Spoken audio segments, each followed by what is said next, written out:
how many snaps did they run in the 14 personnel? That's only for us. 100% of the snaps.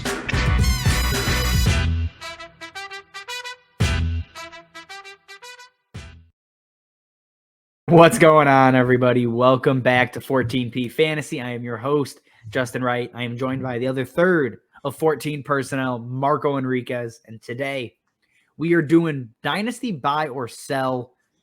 This is part 2, I think now. Part 2, part 3 maybe. I'm not really sure. Well, I hope it's part 2 because that's what it says in the video. Well, there's no going back. I complain about it. I don't care. All right, guys. So we got 3 names here. We're talking quarterback, running back, wide receiver. Obviously, this is Dynasty. Yeah, that's pretty much what it is. Before we get into it, it's not a whole lot to explain. Before we get into it, guys, check out the Patreon page. The link is in the bio. Over there, you can get our update or our up-to-date Dynasty rankings. I'm dropping those this week. This week, thank you, Marco. We also have post-combine rookie rankings as well. That is tiered for 1 QB and then Superflex leagues as well. Also dropping new additions this week for that. You are? Okay, that's news to me. Cool.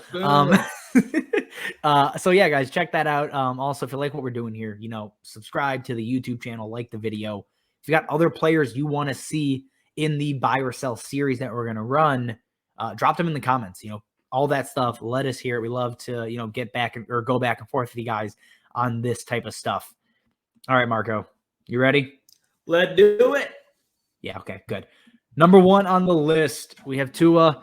And here's the thing.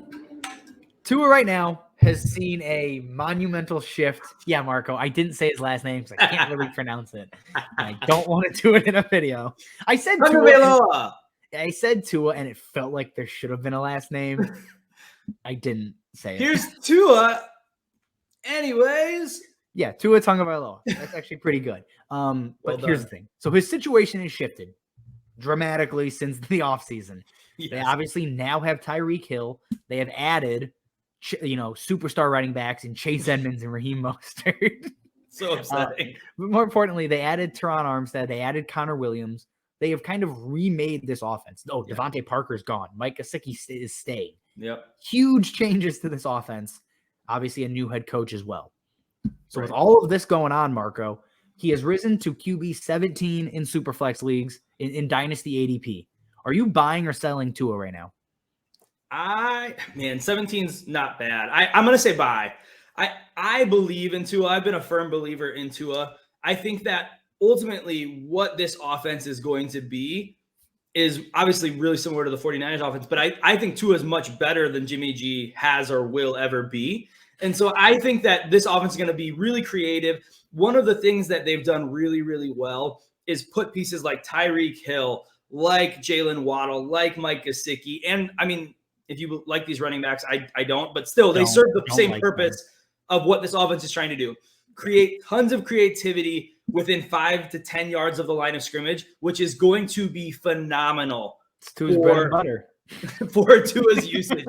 I think Tua can actually throw deep better than people are thinking. But I think what a lot of people expect when they see Tyreek Hill, Jalen Waddle is like, oh man, they're never going to get the ball. They always have to go deep. Those are 2 players that are phenomenal. Yeah. Run after the catch, and their actual ADOT, their average depth of target, is significantly lower than people are expecting. These guys aren't leading the league in ADOT every year, and they don't need to be. That's when they're most efficient, is when they're not used that way. So I think Tua is a huge buy opportunity right now, because you said he's going around 17. I have him inside my top 15. I actually have him inside my top 14, if we're going to be specific. Is he 14th? What? Is he 14th? I have him inside my top 14. So he's 13. He's 13. But I think he could definitely fight for QB1 status as you move forward here. Who knows, depending on where you have some of the other guys in that conversation. And obviously it's Dynasty, so age affects these things. But I think Tua is all upside, and he's got plenty of weapons now. If he doesn't do it this year, fine. I was wrong. I'll eat it. But I think this is the year where he's really going to show us what he can do with a creative play caller and all of the weapons you could ever imagine. Yeah, I agree with what you're saying. Like, I think Tua is a good quarterback. I don't think he's a great quarterback, and I don't think he is specifically a great fantasy quarterback. And while they I think he will get the job done for the Dolphins in terms of, actual NFL success. But right now, he is going ahead of Derek Carr, Kirk Cousins, Zach Wilson. All three of them for the next 3 seasons, and that's when I'm looking at Dynasty. I'm looking at the 3-year window. For the next 3 seasons, I want all 3 of them ahead of Tua. So if I can flip Tua for a Derek Carr, a Kirk Cousins, again, neither of those two are fun to own. However, they're the most underrated back-end QB1s in the history of fantasy. Right. I will flip Tua for them and get picks back with it. Like, to me, I think it's a lateral move, if not an upgrade at in terms of actual fantasy production over the next couple of years, and the ability to get more back with them, I think is just too much to pass up. Tua, I think, is elevated because the age right now, and that is what's selling people on him over Derek Carr and Kirk Cousins. I think the age and the offense, overall offenses.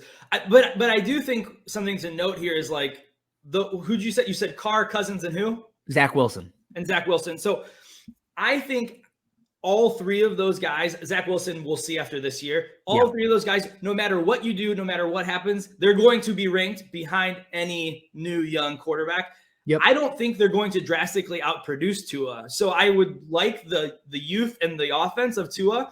I don't hate moving him for those plus, but I think no matter what happens, they're always going to be ranked there. So I think you're selling on value if you sell Tua for one of those guys. Right. I'm not. The thing is, you don't have to trade them 1 for 1. You're going to be able to get a second round pick back in a super flex league, which has value. Like, you're going to be able to get items back and really not change the overall floor of your fantasy team. I think you probably elevate the ceiling even just a little bit, because I want those guys as fantasy quarterbacks over Tua. Yeah.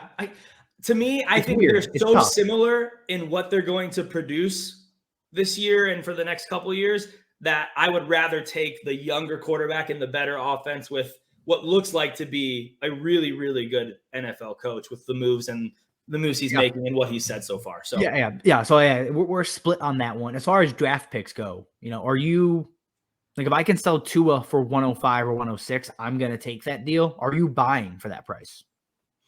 If you can sell Tua for 105, yes, because I think there's a clear tier break for me at 105. For me, the tier break is at 6. Yeah, it's at 6. Yeah. So for me, I wouldn't sell for 6, but I would sell for 5 in a super flex league. Obviously, in a 1 QB league, that's a no-brainer, but nobody's doing that. Right. Yes. Okay. I'm with you. All right. Moving on to Michael Carter. Again, Michael Carter right now obviously was a 4th-round pick last season. Mm-hmm. He flashed a whole bunch throughout the course of the NFL season as a pass catcher, as a runner, is just an overall playmaker for the Jets. And his dynasty value really hasn't changed, because I think everybody right now is convinced, and I understand it, but everybody right now is convinced the Jets are bringing in another running back to compete with him or take time. Do you have those same concerns? Are you buying or selling? I do have those concerns, but I'm okay buying him because, like you said, everyone's already assuming that they're going to do it. So even when they do it, his value isn't, you're not going to lose value on him. So you're buying him, I think, at his floor, because I think he will be the Jets running back. Like, even if they add someone, I think he's going to get enough reps in this offense with a good offensive and developing quarterback that he's going to be valuable as a running back in Dynasty. And so I think right now is his floor, because like I said, even if they add someone, people are already assuming that. So his value is not going to take that much of a hit, if any. So I'm buying him right now because you can get him for really, really cheap. Yeah, I mean, I love Michael Carter and like the talent Michael Carter has. Yep. Ideally, I'd like to buy after the draft. I'm not a fan of typically buying up running backs pre-NFL draft, because we can see things go sideways so quickly. Teams do weird shit, like buying Melvin Gordon. Say they add someone, Justin, though. Do you see his value dropping tremendously? If they add one of the top 4 running backs in the first 3 rounds, yes. I think you see a drop-off, because if they're investing a day to pick in Rachaad White or somebody else, I think Rachaad White's probably the most realistic. But if they do that, that does kind of lead to the fact, or point to the idea that, hey, we want to improve and upgrade the running back position. Michael Carter wasn't enough. If they go to day 3 and they bring in a 5th-round guy, No, I don't care. I typically don't care about running backs that fall that far. Michael Carter being, one of the exceptions last year for us. Right. I will say this. Of the top 4 running backs, if they add any of them that aren't Kenneth Walker, that's a concern. If they add Kenneth Walker, while I do think Kenneth Walker can definitely be a pass catcher at the NFL level, Michael Carter's role, I still think, is not going to be that different. Yep. All right. So in a 1 QB league, are you trading 110 for Michael Carter? In a 1 QB league, I am not trading 110 for Michael Carter. So I'm assuming the same in a super flex league. Okay.